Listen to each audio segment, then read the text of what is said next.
I want to take a minute to help you understand how to complete the education and training spreadsheet. You should go ahead and complete the top portions of the spreadsheet. So I'll type in my name. I'm going to type in my home address.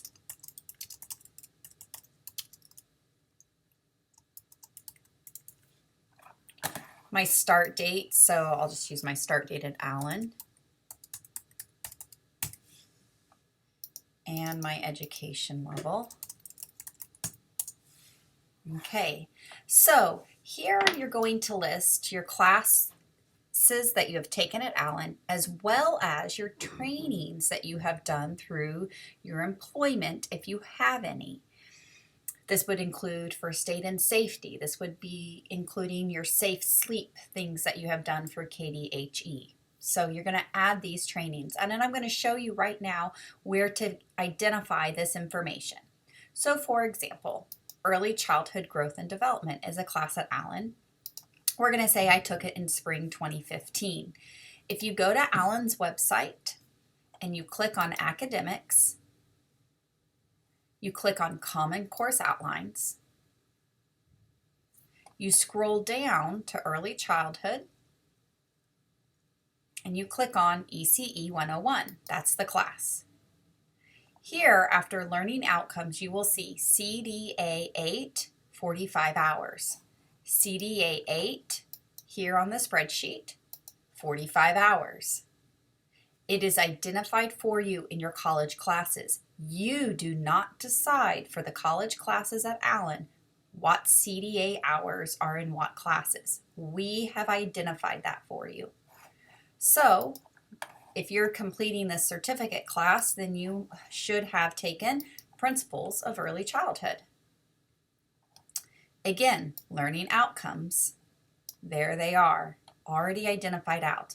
So I'm going to come over here, I'm going to type in ECE 102, Principles of Early Childhood.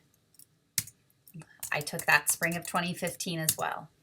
And I scroll over here, CDA 2 is 10 hours. CDA 3 is 10 hours. CDA 5 is 10 hours.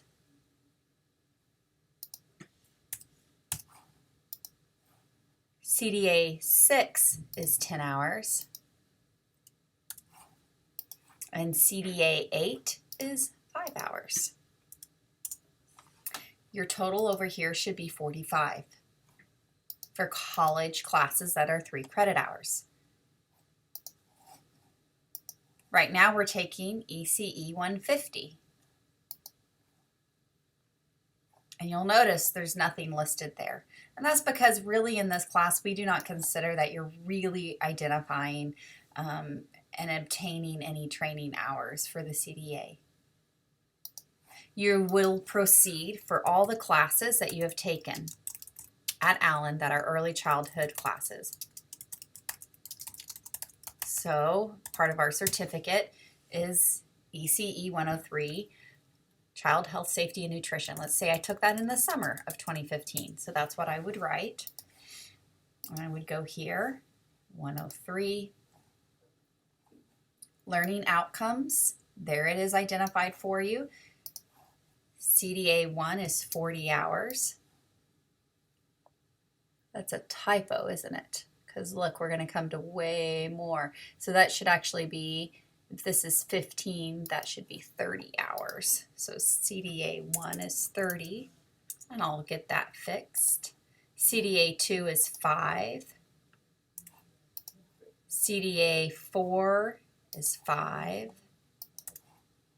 CDA 5 is 5.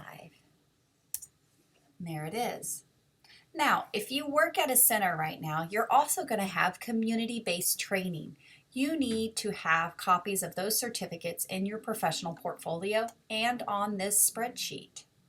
So you will go find your certificates. If you don't have them, go ask the center for your folder. You need to make copies of the certificates and put them on your spreadsheet. This is just an example. It's way more hours. A lot of your trainings that are community-based are 2, 5, 8 hours. But so here's an example of Child Care Basics certificate. Okay, so it's 30 hours. You, if it's not identified here about exactly what you've done, you need to split that 30 hours into the appropriate areas, and your total will be 30. So for this example, Child Care Basics, you're going to put your date of completion here, so March 9th, 2014, so 03/19/2014. And I'm going to say I spent 10 of those hours on safety and nutrition, 10 hours on managing programs, and 10 hours on child development. And that gave me a total of the 30 hours. You make that decision. But sometimes you'll find that they will say you spent so many hours on a particular area of the CDA. And so you will identify that here on your spreadsheet. The key is that your total hours completed needs to be the total hours here. You should not have 30 hours in each one of these areas, because that'd be a total of 90 hours of training, and you are not in class for 90 hours. If a certificate such as this one doesn't identify the CDA areas that it covered, after you complete your spreadsheet or input it into the spreadsheet, you need to write it down on the certificate so that you can cross-reference yourself very easily. The beauty of putting something like this on a spreadsheet is it's really easy to keep track of your total hours.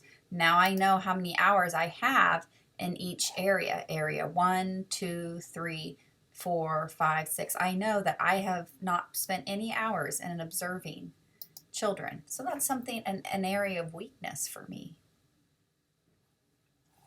Relationships with families. That's an area where I could spend some time for training to develop myself better.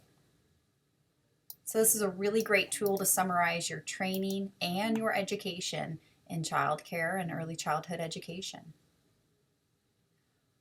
Hopefully this helps you. You should keep this ongoing, because you start this in your portfolio class now, and then you'll complete this again when you complete your applied science degree, should you choose that route at Allen. And it's just a great tool to have to keep track of your trainings and your hours and your professional development.